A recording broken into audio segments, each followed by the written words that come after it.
Alright, so today's video is going to be on the Texas Revolution, and to talk about the Texas Revolution and why they are so different than most of the rest of the United States, we've got to go back to the Compromise of 1820. So from the beginning, we've been trying to balance slave and free state power in Congress. And it's been pretty easy to do since we've been having even numbers of states coming in, one for the North, one for the South.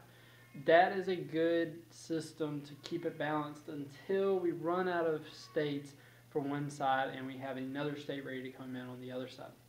Right, and this really has to do with us moving into the new territory we've gotten from France in 1803 that Louisiana purchased.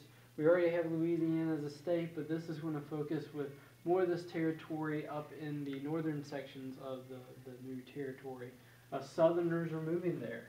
All right, we've got to get land for cotton production. So we've got a lot of Southerners moving in here, meaning that any new state coming into the Union from here is going to be a slave state.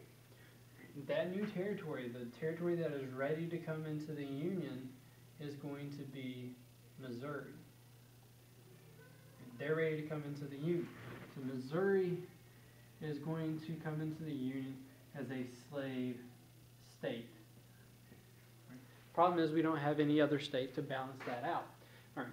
But what we're going to do is we're going to detach Maine from Massachusetts and make that free, which is all well and good. We've temporarily solved the problem, but to make this a non-starter for other problems later, we're just going to divide this new territory in half. We're going to use the 36-30 line, which is a compromise.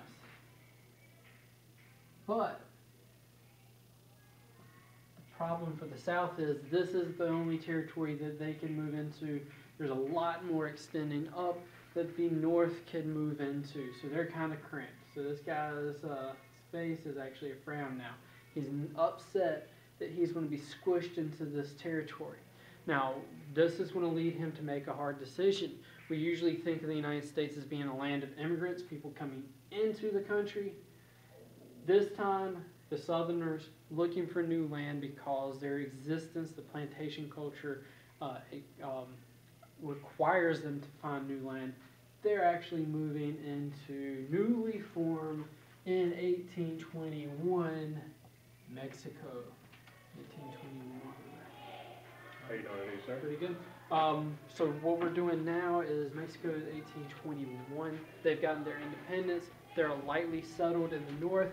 They're going to invite these Southerners into the Tejas region.